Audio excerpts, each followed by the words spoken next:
Assalamualaikum warahmatullahi wabarakatuh. Jumpa kembali di channel Sunyi Sepi. Pada kesempatan kali ini saya akan kembali lagi melanjutkan cerita yang berjudul Rahasia Kelam Rumah Sang Juragan. Cerita yang ditulis oleh Om Ras 140217. Oh iya, kalian juga dapat mengunjungi tweet beliau langsung ya. Link nanti akan Mimin sediakan di kolom deskripsi. Yuk daripada kita lama-lama langsung saja kita masuk dalam ceritanya. Walau agak sedikit kesusahan, Rahmat akhirnya berhasil mengunci pintu rumah tersebut. Sementara Pak Karna nampak sedang memelas-melas pada istrinya agar tidak pergi kemana-mana. "Buka pintunya, Mat!" teriak sang istri juragan dengan air mata deras yang mengalir. Meski gugup dan takut, Rahmat menunduk dan tetap berdiri di depan pintu.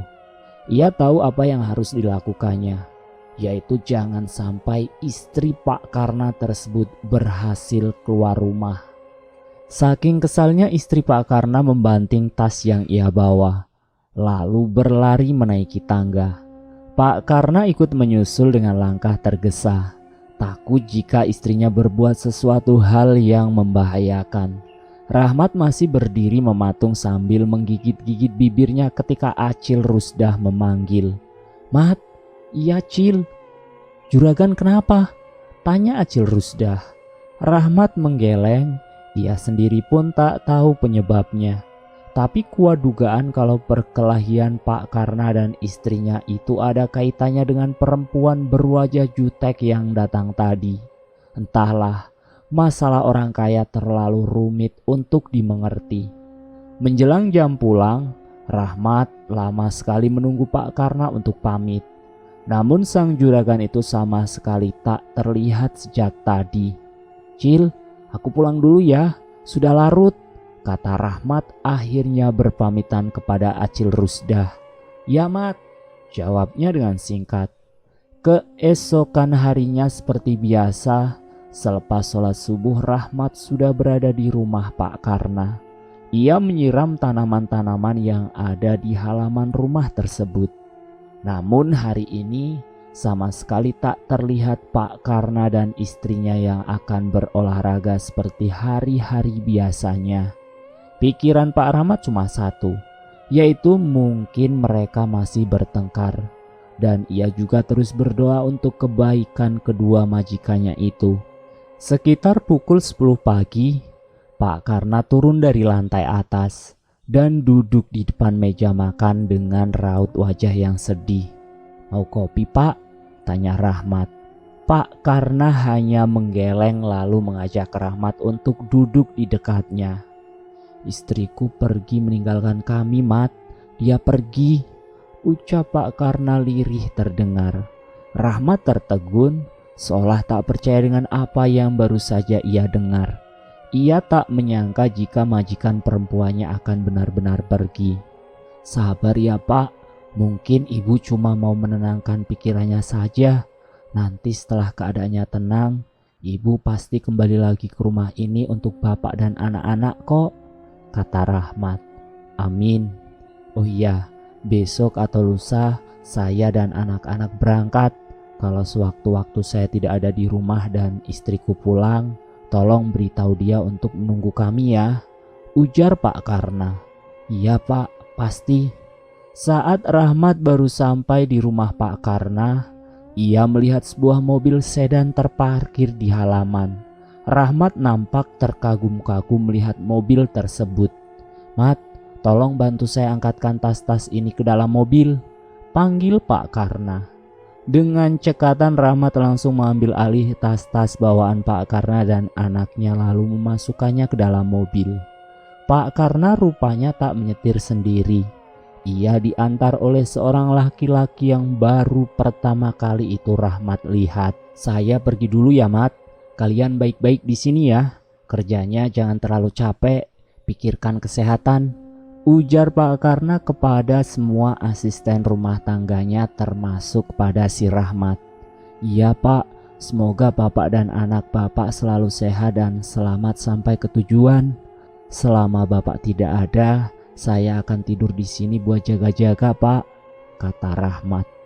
Pak Karna tersenyum lalu menepuk pelan bahu Rahmat sebelum ia masuk dalam mobil.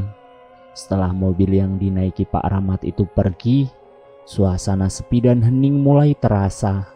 Acil Rusdah bergegas masuk dalam rumah untuk melanjutkan pekerjaannya.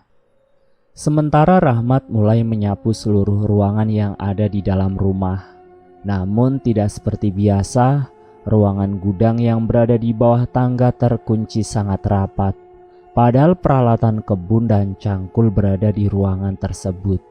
Cil, ruangan di bawah tangga itu dikunci ya? Tanya Rahmat setelah berada di dekat Acil Rusdah yang sedang mencuci pakaian. Tidak, aku tidak menguncinya kok, Mat, jawab Acil Rusdah. Rahmat mengerutkan keningnya. Apa mungkin Pak Karna yang mengunci pintu gudang tersebut? Ah, kalaupun iya, untuk apa? Bukankah selama ia kerja di situ, ruangan tersebut tak pernah terkunci? Batin Rahmat. Aku mau ambil cangkul, Cil, untuk memindahkan pohon bunga kenanga ke halaman belakang. Coba cari kuncinya di gantungan dekat foto keluarga juragan di ruang depan, Mat, ujar Acil Rusdah. Rahmat menurut lalu pergi ke ruang depan guna mencari kunci ruangan yang ia butuhkan. Di gantungan itu memang terdapat beberapa kunci. Namun ketika satu persatu dicocokkan ke lubang kunci gudang, tak ada satupun yang cocok. Akhirnya Rahmat menyerah dan memutuskan untuk memindahkan pohon kenanga yang masih kecil itu besok saja.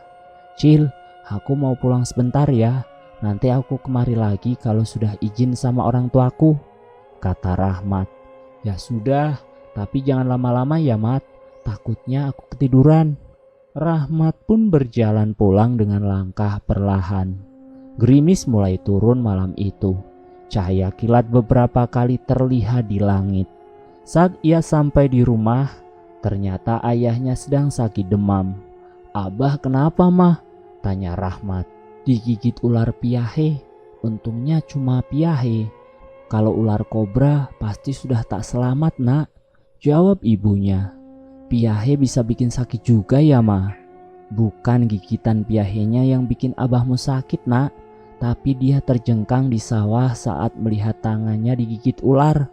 Kaget abahmu, dan mungkin terjengkangnya itu yang bikin abahmu kepidaraan. Rahmat hampir saja tergelak mendengar penjelasan ibunya. Ma, Pak Karna dan anaknya sudah berangkat tadi pagi. Malam ini rencananya aku akan tidur di sana untuk jaga rumah. Apa boleh, Ma? Tanya Rahmat. Ya boleh, Mat. Tapi kamu mandi dulu, Ki. Habis itu makan. Jangan lupa sholatnya ya, jawab ibunya. Rahmat mengangguk lalu pergi dari situ untuk mandi. Selesai memakai baju, ia kemudian berjalan ke arah dapur dan membuka panci serta tudung saji. Ternyata hari itu lauk makannya sayur keladi dan papuyu bakar juga sedikit sambal acan. Rahmat mengambil sepiring nasi yang sudah mulai dingin lalu memberi sedikit kuah air panas ke dalam piring nasinya. Ia nampak makan dengan sangat lahap. Selesai makan dan akan bersiap berangkat ke rumah sang juragan, tiba-tiba turun hujan hebat disertai angin yang sangat kencang.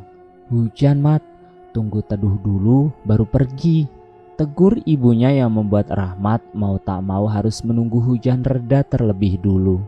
Ia membuat segelas kopi panas lalu duduk di dekat ipar-iparnya. Mereka mengobrol dengan sangat akrab. Hingga tak terasa hujan pun mulai mereda. Rahmat bergegas keluar rumah dan berjalan dengan sangat hati-hati melewati jalanan becek di malam hari bekas hujan tersebut. Sesampainya di halaman rumah Pak Karna, Rahmat melihat sekelebat bayangan di teras atas lantai 2. Cil, Acil, teriak Rahmat memanggil sosok tersebut yang ia kira adalah Acil Rusdah itu. Dan saat matanya fokus ke atas, tiba-tiba pintu terbuka. Dan di sana berdiri Acil Rusdah yang memakai sarung di seluruh tubuhnya. Ada apa kau teriak-teriak, Mat? Aku belum tidur dan juga tidak tuli, ujar Acil Rusdah. Rahmat kembali menatap ke atas dan tak ada siapa-siapa di sana. "Kau mau masuk tidak?" Suara Acil Rusdah mengalihkan kebingungannya. "Tadi aku lihat ada orang di atas. Aku kira itu Acil," kata Rahmat. "Ah, matamu itu, Mat. Salah lihat kali. Orang Acil dari tadi duduk di situ. Gak kemana-mana kok." Dek, perasaan takutnya mulai terasa. Namun cepat-cepat ia tepis. "Oh, apa jangan-jangan Ibu Juragan sudah pulang, Cil?" Acil Rusdah menggeleng.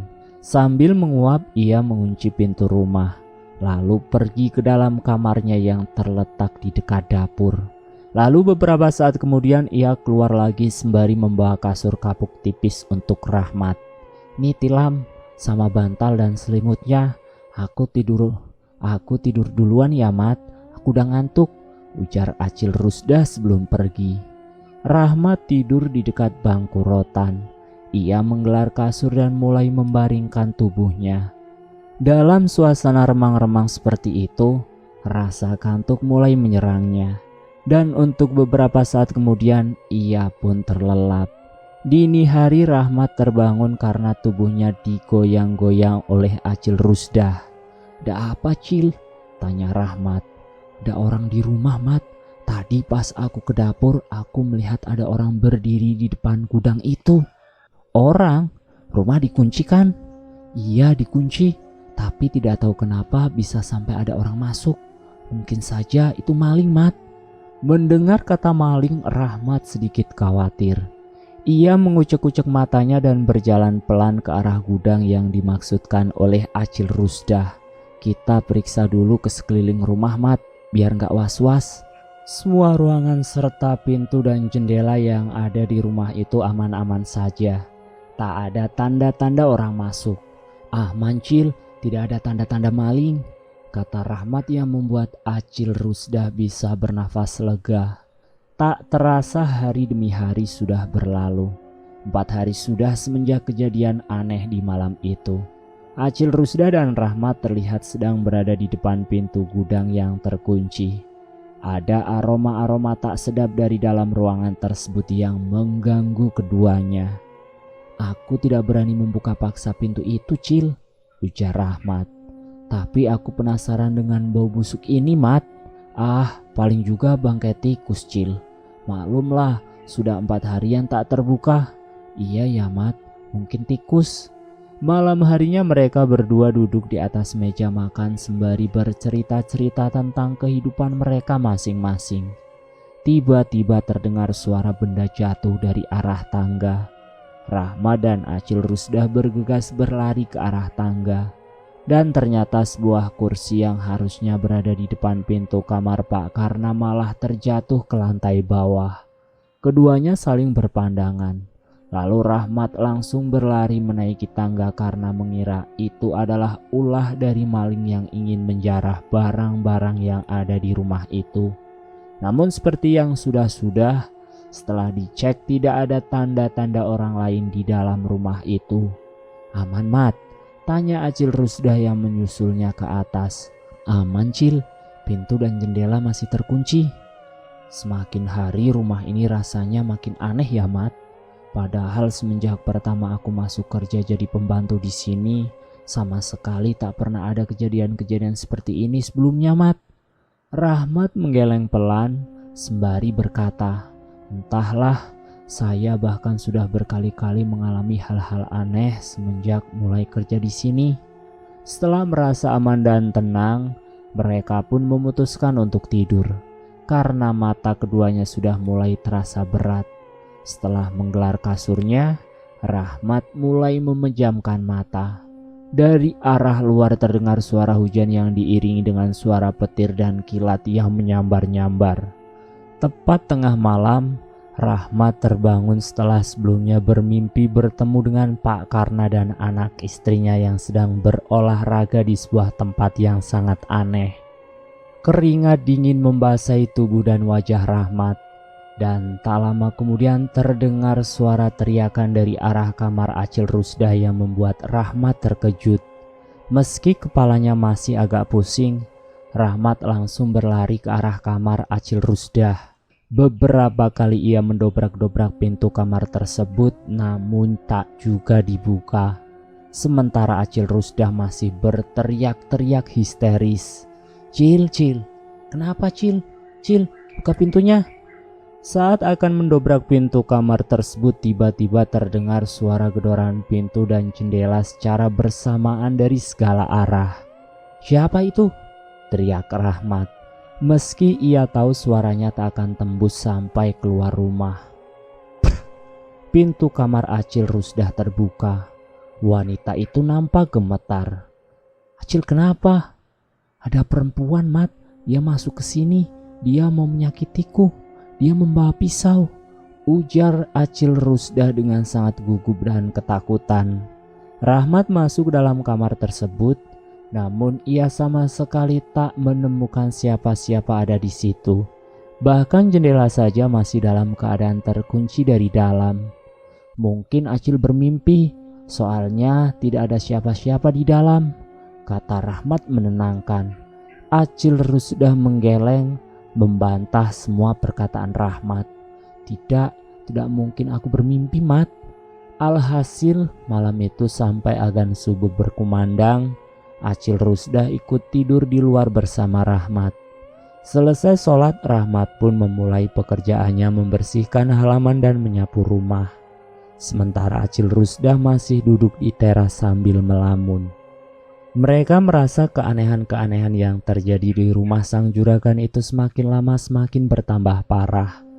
Bahkan hampir setiap malamnya, pintu rumah selalu digedor-gedor dari luar oleh seorang yang tidak mereka ketahui.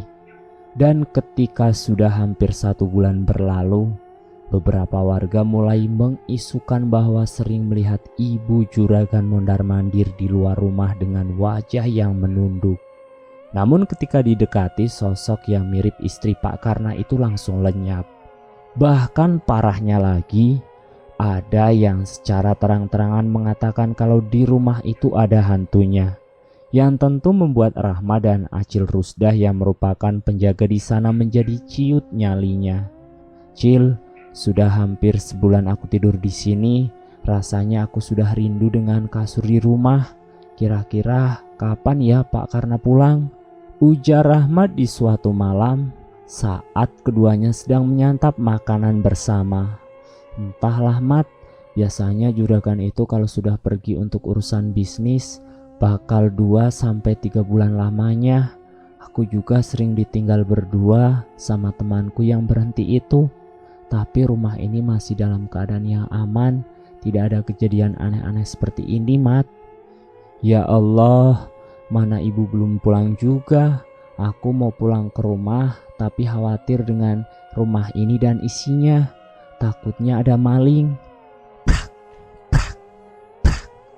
Mendengar suara itu, Rahmat otomatis menghentikan makannya.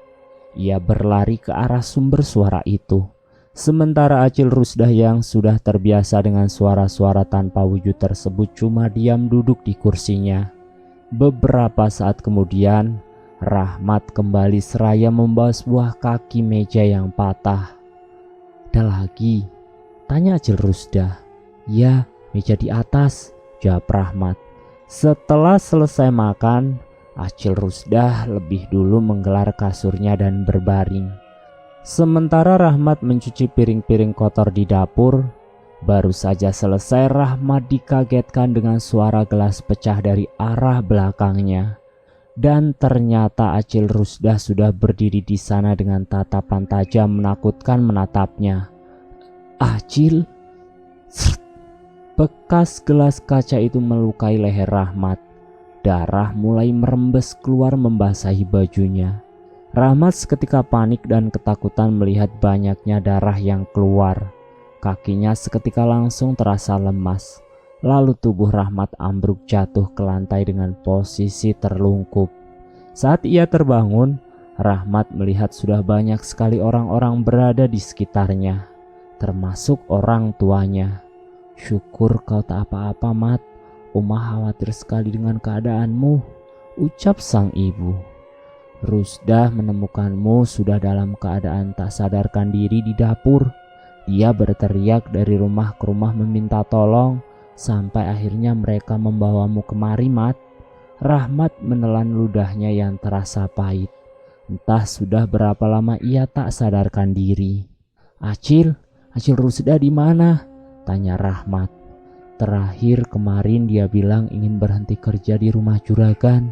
Dia cuma bilang begitu, dan karena abahmu takut rumah juragan tak ada yang jaga, akhirnya ia dan iparmu yang jaga di sana.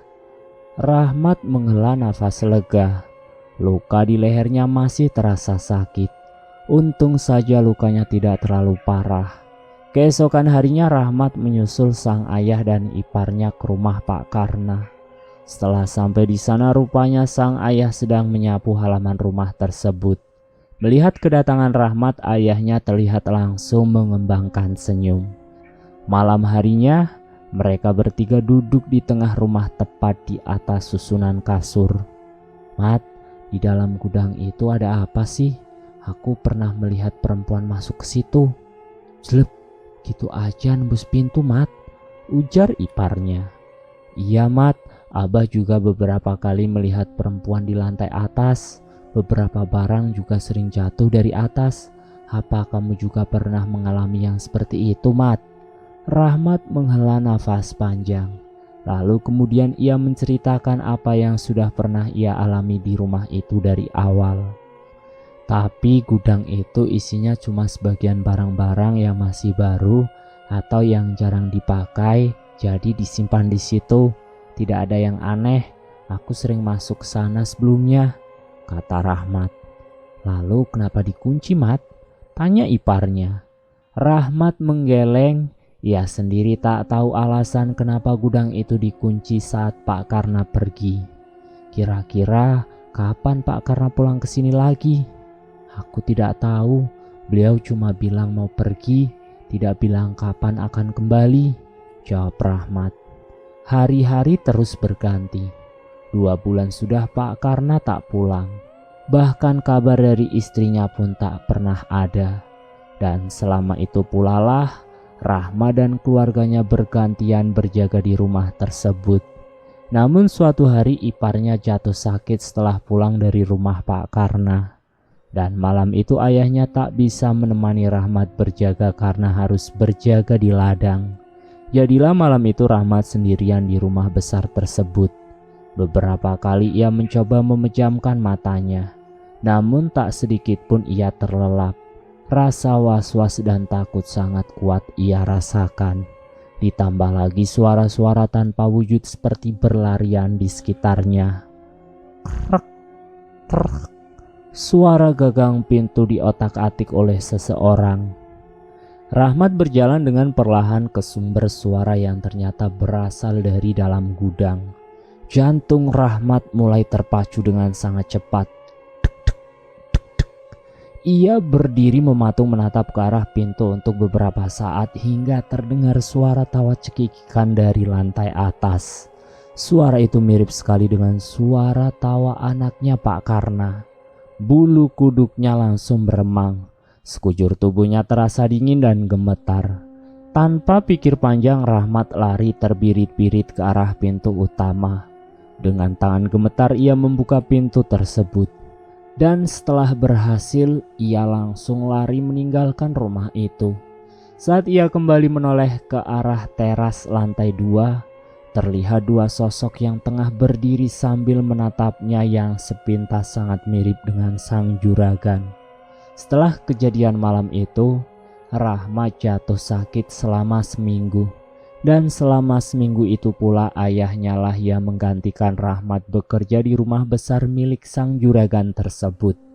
Namun hanya di siang hari, karena saat malam ayahnya Rahmat akan berjaga di ladang. Aku tidak berani tidur di rumah itu lagi, Ma. Aku takut, ujar Rahmat dengan pelan. Uma dan Abah tak pernah memaksamu untuk tidur di sana, Mat. Yang terpenting sebelum kau pulang, pastikan pintu dan jendela terkunci dengan rapat. Karena menjaga milik orang itu tanggung jawabnya sangat besar. Iya, Ma. Dan semenjak hari itu Rahmat sudah tak berani lagi untuk tidur di rumah Pak Karna. isu-isu mulai beredar luas tentang rumah Pak Karna, juga tentang ketidakpulangan sang juragan. Ada yang mengatakan kalau Pak Karna sudah resmi pindah atau sudah beristri lagi. Bahkan isu yang paling parah adalah yang mengatakan kalau Pak Karna kecelakaan dan meninggal bersama anak dan istrinya. Padahal tanpa mereka ketahui, cerita sebenarnya adalah Pak Karna hanya berangkat berdua dengan anaknya. Sementara istrinya sudah pergi lebih dulu meninggalkan sang juragan dan anaknya dengan sebab dan alasan yang sampai sekarang tidak diketahui. Lalu tentang rumah Pak Karna yang mulai dirasa angker, orang-orang berpendapat kalau itu ulah dari jin pesugihan yang dipelihara oleh keluarga Pak Karna. Dan karena Pak Karna beserta keluarganya tak pernah kembali, makanya jin itu mulai keluar untuk mencari makanannya. Entahlah, Rahmat sendiri tak yakin kalau Pak Karna melakukan pesugihan. Karena seperti yang ia tahu, jika orang melakukan pesugihan biasanya mereka akan menjadi sangat pelit sekali. Berbanding terbalik dengan Pak Karna yang royal. 1 tahun sudah berlalu. Kini Rahmat sudah mempunyai pekerjaan lain, sehingga membuatnya hanya sekali-sekali saja menjenguk atau membersihkan rumah sang juragan yang mulai terbengkalai. Ia sama sekali tak pernah berani memindah barang-barang berharga di rumah tersebut ke ruangan yang lebih aman, sehingga ia hanya menutupi barang-barang di sana dengan kain-kain bekas agar tak berdebu. Halaman rumah yang dulunya masih terawat, kini pohon-pohon bunganya serta rumput-rumput sudah mulai meninggi.